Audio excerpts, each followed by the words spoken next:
Well, it's a 2010 ADB 450 Comparo. It's all the enduro bikes. We bought them to Loch Maree. There were a couple of bikes that couldn't make it. They just weren't in the country, and just putting them head to head over a couple of days. The testers that we have cover a broad spectrum of riding ability. So we start off with myself as a trail rider, Ant Lyon, who's probably a little bit quicker, Jeff Braco, who's a pro rider, Adam Riemann, who's been testing for years and is a pro level rider as well, Charlie Costanzo, pro level, and then we've got a couple of guys that are doing the 4-day in a couple of weeks, and that's Brett Kenny and Scott Crowley, who's also the ADB Ag guy. And those guys have been riding since they can remember.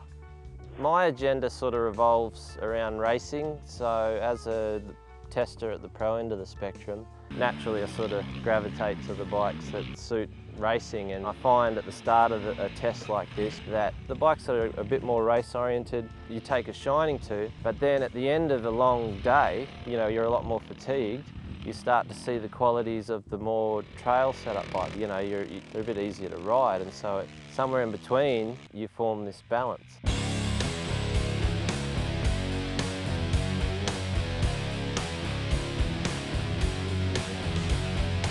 It's pretty complex doing Shootout. The main thing is that we jump from one bike to the other in quick succession, and there's no better way to test them than to ride the same loop again and again and again. So we had all 8 bikes, all 8 riders jumping from one bike to the other and riding an 8K loop first of all.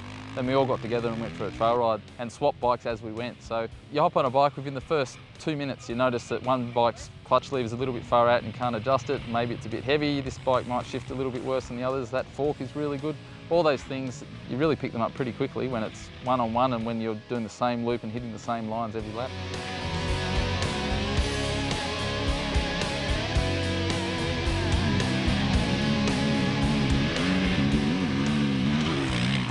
We use point scores, we use lap times, we use all the feedback. All the riders get together at the end of each day and we all talk about the bikes and record it, and it's complex. We do it as best we can. It's not totally scientific, it can't be until we get a synthetic track with robots on them, but it really is the best thing that can possibly be done. And I've done a lot of shootouts over the last 10 years and they're as good as they get at ADB.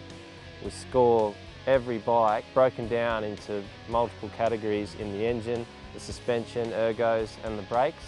And generally the bikes that have the best setup engines coupled with good overall suspension are the ones that rate highly. But you know, we do acknowledge that it's not absolutely 100% quantifiable every time because conditions out here change every time. But it's pretty consistent across all the years that we do the test.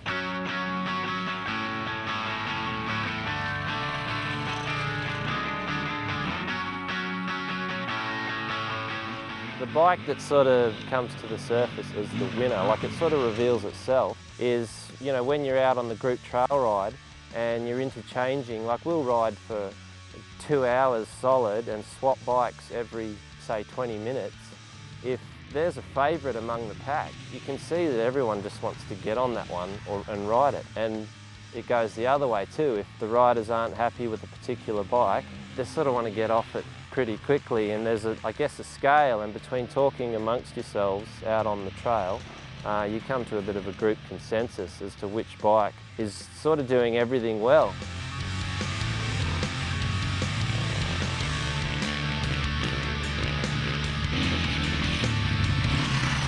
It's awesome fun, yeah. Once I hop on the bike and can forget about actually organising the thing, it's great.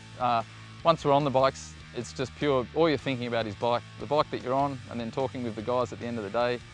We stay out here at Loch Maree. There's a big barbecue coming in about half an hour's time, a couple of beers maybe. It's almost like a mini race meeting. And you know, we've got 23 people here just for this one shootout, so yeah, it's good fun.